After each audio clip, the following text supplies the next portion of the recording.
So dito tayo ngayon sa proyekto natin, Santiago Isabela. So ito tawag natin dito grade beam na siya. Itong parte na to. Itong mga to. So halos lang lahat yan korektado. Yung taas nung flooring natin dito ay halos na sa 120 mm. So from dun sa may pinaka forma natin. Kung napapansin nyo to, may meron tayong mga spacer dito. Itong spacer na to, tinatawag ko usually lagi puto-puto. Ito yung kabuuan niya. At ayan, makikita nyo naman dyan sa may drone shot natin kung gaano siya kaluwang. So 2-story building. So bali, ito yung open ceiling natin, itong portion na to. Sabihin mo na gagamit ka dito ng bakal, kung malalayo naman yung spacing, useless lang din. So mas maganda mga 15 cm yung distansya. So ngayon, ang sabi naman ng iba, mas matibay kung may siruho. Kagaya na, no? Yan yung ginagawa nila ngayon, siruho. At least nasa 30 cm o kaya 40 cm. Pero mas the best yan ay nasa 70 up to 60 cm. So dito tayo ngayon sa proyekto natin, Santiago Isabela. So sa Patul, tawag nito Valley Homes Subdivision. Sa mga nagtatanong kung saan yung proyekto natin, so ito na po siya. Yan, actually nandito yung client natin at pinag-usapan namin tungkol dun sa plumbing, electrical at saka iba pang mga gawain dito. And then chinek na rin natin yung mga kailangan i-check dito. So nung last na galing tayo dito, nasa grade beam tayo.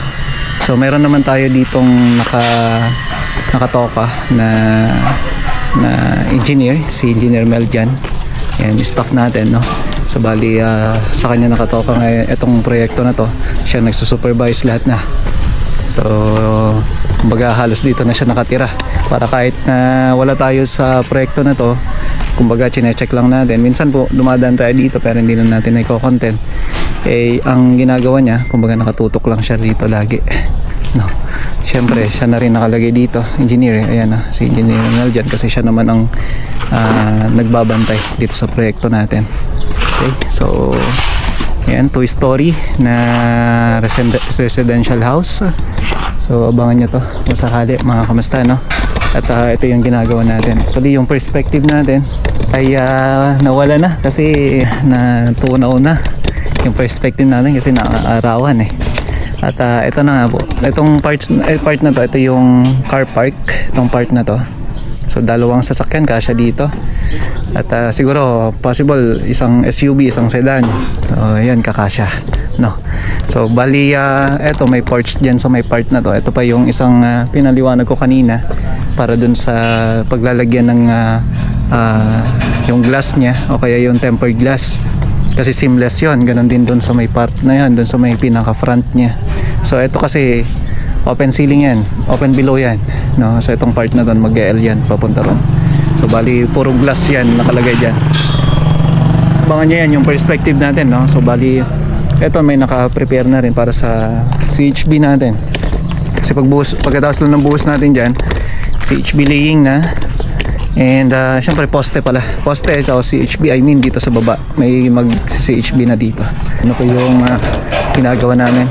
So ito tawag natin dito grade beam na siya, ang parte na to.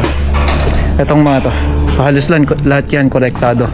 So usually kasi pag grade beam, may tie beam pa tayo na kung saan nakakonect din. Meron din tayo mga wall footing, yun yung mga chinek ko kanina. And then itong elevation na ito, eventually itong elevation na to mas mataas to na malayo compare dun sa may daanan natin, no? So yan yung chinek natin. And pagdating sa plumbing, sa pagbabakal, kung saan na pwesto lahat, yan na yung mga pinapayos ko. So bali ito, nagsisiruho na lang tayo dyan sa may parte na yan. Tapos yung mga iba pang portion dito.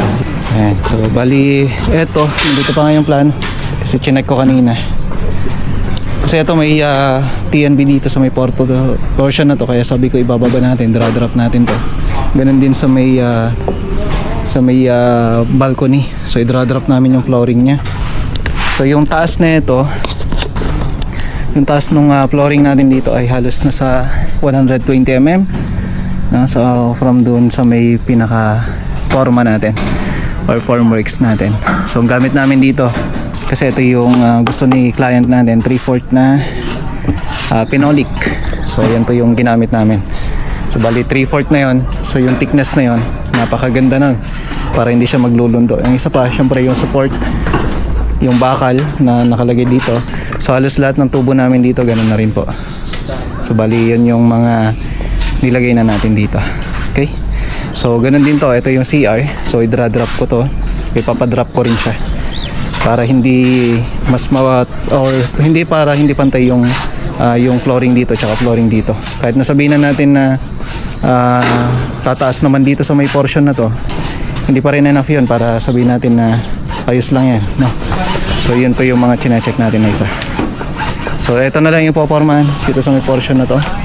And makakapaglatag na tayo ng phenolic kasi nakalagay naman na doon yung phenolic natin. Tapos diretso na, diretso bakal na tayo.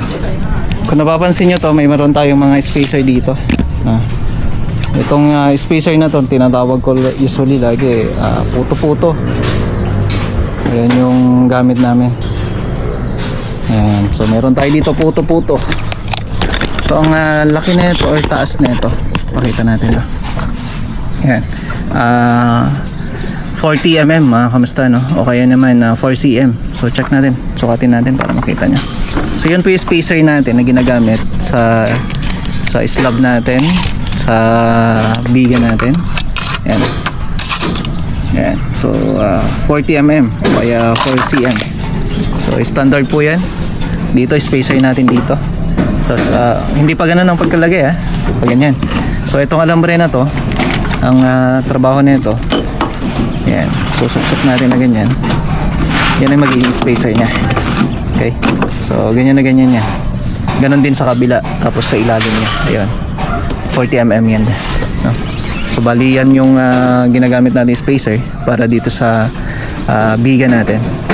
So ganun din sa slab natin, yan din yung gagamitin natin. Tapos yung chair bar, so yan po yung mga gagamitin natin mga spacer. Ito yung kabuuan niya. At yan, makikita nyo naman dyan sa may drone shot natin kung gaano siya kaluwang. So 2-story building. So bali ito yung open ceiling natin, itong portion na to. Yan. So bali ito, pinag-uusapan pa namin yung design niya dito para sa fluted panel. At ito yung electrical niya. So nice na. Ayan, mas tuwid, mas madaling ipwesto. At the same time mas accurate sa lahat ng bagay o kaya lahat ng aspeto ng paglalagay ng formworks natin. So ganun na rin kapag gagamit ka ng mas makakapal na mga board. Kasi kung gagamit ka ng manipis, hindi lamang po yung maghahabol ka ng dagdag na tubo o kaya naman kahoy kung yun yung ginagamit ninyo. So ang recommended ko, it's either 15 mm o kaya 18 mm.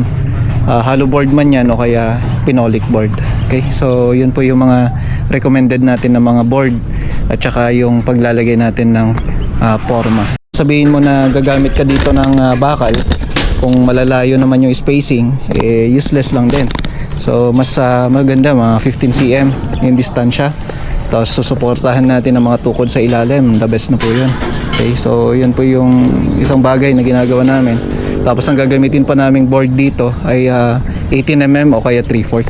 Kapag ka nag-i-slab daw kasi, ang poste daw dapat nakadiretso na dito sa may pinaka kumbaga level na nung below the beam na.